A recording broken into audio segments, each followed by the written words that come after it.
We got one coming in from Princess Toadstool Peach says, "Hey Castle Super Beast, lots of series have changed or tried to change its main character over time. Devil May Cry got Nero, Ace Attorney got Apollo Justice, Metal Gear Solid got Raiden, and they keep saying there's a new protagonist every Street Fighter game. What do you Yeah. think is the reason they want to switch up the protagonist so much? Personally, I'd be fine just having Dante or Phoenix Wright leading the role forever without these other dorks trying to get the leading role. I'm so over the story arc of newcomers feeling inadequate compared to the original guy too." Whew. Well, for Devil May Cry 4, the reason why they decided to do that late in development, to focus on Nero, was because that was the first cross-platform Devil May Cry game. So they wanted Xbox players to just go get like a fresh experience without having to play, which is, of course, the thing that we were talking about before. But Devil it's May like, Cry 4 is the perfect time to start the Devil May Cry series. exactly, literally, it's exactly what we were saying before. Like So, yeah. they couldn't finish it, so In any hey. Yeah. in any game's design phase, the new character shows up as a way of giving a new player an easy means of entry where they don't necessarily have to feel the baggage of whatever came before or whatever they're missing and so on. That's the idea often behind it, right? And I get that. We often, like the fact that you're gonna have a new group of people trying that for the first time that come in and are kind of going like, wait, so like if Ryu is anything, what happened last time? Do I have to know or whatever? And if you have a new analog to put that new experience through, then avatar to put that experience through, then you don't have to worry about that with people. But the that's one thing that you get just from a marketing perspective. But the other reason why this take is pretty bad, I'm sorry to say, Princess Toadstool, is because the fucking passage of time is awesome. And seeing characters, if you happen to be a fan of them back then, change and seeing things move in a way that shows growth is the thing that actually complements them the most. If you like these characters as much as you do, them never changing and nothing ever happening means they go through no arcs, means they stay the fucking same, which is why when you're fucking 17,000 hours into Naruto and he still doesn't get it and everyone else is like, wait, he's asking the same dumb questions, he hasn't caught on to what's going on around him. And I think the fucking wolf gave this motherfucker brain damage. It's fucking idiot Naruto. And you're like, yeah, like if everyone can fucking learn something, it can be an interesting, more compelling story. But instead, you don't, and then you just kind of power creep your way into becoming Ninja God or whatever, and you do backstory reveals for the to be the ultimate chosen one. JoJo, Jonathan Joestar being the protagonist of season 2, continuing to just be Jonathan as, I guess new vampires show up and the story goes on, and then part 3, I guess the stands show up, but then Jonathan continues to be John, like no man, like the fact that you get to see the characters change and go through their arcs and in this case complete them is what makes them so strong, and it's what we like about them. Even the little ways that we've talked about how Dante changes over the course of those games, and then him having a little bit of family back in the form of Nero, and then his demeanor and the relationship he has with Virgil, all that shit that we like is a result of time being allowed to pass on and the introduction of a new character and or a new protagonist and the idea of passing the mantle on. That shit Like, improves how the cool character is you it? love.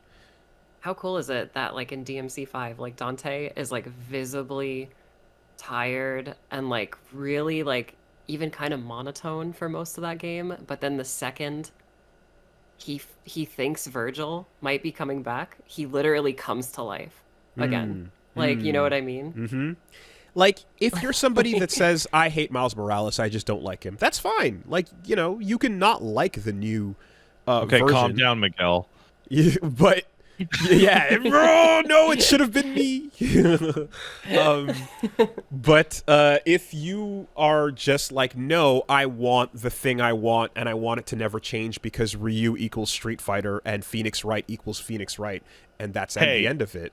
I need to stop you right there. I was waiting for you to actually mention Phoenix Wright. Yeah. Because Phoenix Wright fumbled the ball worse than any of this. So you can speak. You can speak to this because I don't know the arc of Apollo. I'm well aware there were 3 long visual novel adventures that featured Phoenix Wright and his buddies solving crimes and doing lawyer stuff. And there's actually a weirdly high amount of ghosts involved in that story about characters you don't know. So that's tough. So what we're going to do is we're going to make Phoenix a million times cooler by making him lose his legal license and dress like a homeless person. The hobo outfit. And then we're going to give you a hot new character who fucking sucks and you won't like at all. And we're going to go, wow, isn't Phoenix cool as you're playing as this boring piece of shit? Now, Apollo sucks so bad in his first game. He is so boring. If they don't fumble the Apollo in like situation, and you have Phoenix go into this change that has to occur because a new thing is happening over here, right? This character existing creates space for this character to change. Yeah. Like, would that not have been better for the series? Assuming, of course, that the fucking the you don't drop the ball. I kind of think of Snake Plissken. I think of Raiden. I think of Raiden's introduction, and yeah, totally. The difference is that like Phoenix, Apollo is just more boring or Phoenix. Mm-hmm. Okay, and Phoenix also got a glow up. So you're just like, why am I not playing as Nick? Nick is cooler. I want to play as Nick. So Raiden is such a fucking interesting test case for this because you see the initial reaction of God damn it, I want to be Snake, where's Snake? And then like Snake shows up and he's like, I'm over here, I'm doing other cool guy stuff, you're not me. And Kojima being very clear that like, yeah, actually, like, we wanted you to feel that, but also we wanted more girls to play, so we thought that introducing a new hot kid to be the boy that you played as would get more girls to play. That is my favorite MGS. So yeah, and you know, that's it. And so like, and that initial feeling of like, God damn it, where's my Snake, right? He was in the prologue. What the fuck? Then leads to one of like, oh, okay, no, they're doing something here. Like this dude has his own weird, fucked up struggles and shit that's going on here, and then, all right, whatever this means, sure. And then you lead into everything that happens to Raiden immediately afterwards being like, this is the coolest fucker in the entire franchise. I can't, please give him back to me. I want to be him now. And like in 4, Kojima's like, nuh-uh, you get to watch. You like to watch, don't you? Put your Superman outfit on and get in the fucking closet and peek through the peephole because you don't get to be him now. Oh, I want your Snake? Well, here's Snake, fucker. You're like, oh, and he's like, okay, fine. I've edged you long enough. What happens when you bitch and moan? Right? Like... Here's revengeance. And you're like, oh, you know? It's the fucking perfect example of that exact case for the new guy, the inferiority complex coming through. And I love that. It's fantastic. You know, we've talked ad nauseum about Nero's arc and how fucking cool it is for him to like step in and you're taking the fucking camera away from Dante. Are you crazy? And it's like, yes, we are actually. And he has a whole fucking beautiful arc that finally comes to a head where, again, at least I'm like, you're having him do shit that is like a completely different style of game. Like, I love that style of character more by the end of it. Like, fuck, man. There's so much room for things to grow in a franchise when you create that space, you know? It's definitely a case of like, it could either go, you know, one way or another. Really bad, like mishandled, like you just fucking drop the ball. Or like it goes on to be a Raiden or a Nero, you know, where you're just I think fantastic. It's really funny that I have to actually come back to Phoenix Wright because they actually tried to do to Apollo what MGS did to Raiden, in that Apollo gets blown up in a terror attack in the courtroom, and then upon coming out of the hospital, he has a sick eye patch bandana and wears a coat over his shoulders because he's cool now. But it doesn't work. He's still more or less the same character, and so it just doesn't work. So I'm going to take this in one more direction, which is, again, it's not one that comes up often, but it's one that I feel very strongly about.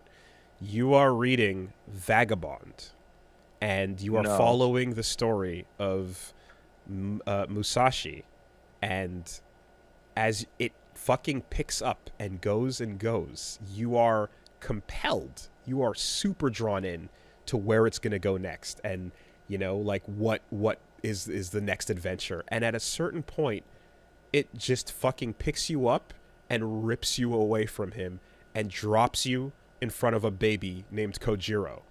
And you're like, oh, okay, that's weird, but sure. And then the baby grows up and you're still reading and you're like, wait, hold on. It's been literally an entire vault. What are we doing? What are we doing? And you're like, no. This isn't a cutaway to a little thing here. This is Protagonist 2. And we're going to spend volumes with them. And you're like, what are you? Oh my God, this is unbelievable. I'm so hooked into this character and their struggle and the difference between them and what I was just reading. And you're fully invested in where this goes. And it builds to this point where it's a philosophical opposite side of the coin. And then there's like a moment of just like, you kind of you don't forget, but you're just drawn in very strongly to this new thing, that when they kind of drop the old protag back in for a second, you kind of get an idea of what this story is actually about to become. And it's one of the best pop-offs in all of anything I've ever read. It's so sick to like guide you along a path and then move away suddenly and guide you on a different path that like makes you care almost more about this new thing, and then something you didn't think about gets introduced, and like it's fucking masterful. But the changing of the focus and the moment of that little torch, that little, you know, is so important to making, and a story like this, which is not even a video game, it's a narrative that does it, and when it's done well, it's one of the best fucking things. Yeah, that's a fairly common idea. Like like as you're talking about that, I'm thinking about Monster, and I'm thinking about how Monster follows like Dr. Tenma, and it follows the sister and these characters individually because they're all, or like Inspector Lunge, and every time they hit a cliffhanger, they go, all right, we're gonna hang out with one of the other cast members for like 14 episodes, and we're gonna just drop that plot line entirely on you, and we're just gonna pick it up later. But now, and like you're always like, fuck, God, no, I want to. Oh, what do you see? And then you're like, oh, okay, fine, we'll hang out with this character now. Oh, this is incredible. And then they cut back to the thing you were screaming about wanting to see, and you're like, no, go back to the thing I was just watching. That moment when you're on old thing that you wanted, and you're like, wait, hold on though, but new thing. But that's the mastery of it. Think about this.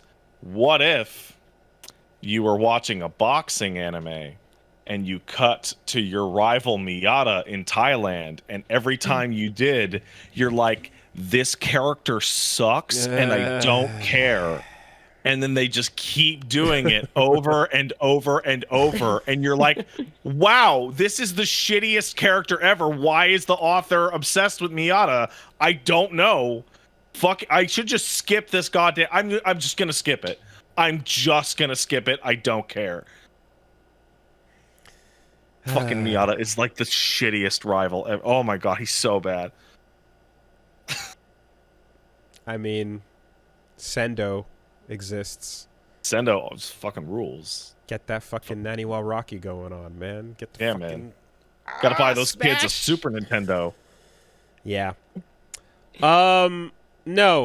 I mean, of course, the rival, yada yada. We've gone on a million years about that. But this is to say, just at the end of the day, that like, the thing that you're down on here is what expressly allows for growth and improvement in the story, right? So, Mm-hmm. There And you go. I'll just finish it off with saying my favorite thing about SF6's story is that it explores things like this theme with certain characters. And Nice. when you play World Tour, you'll get some really cool stories about classic characters, and you're going to be like, wow, I'm really proud of this person who was dealt a shitty hand and is now a better person. Nice. You know?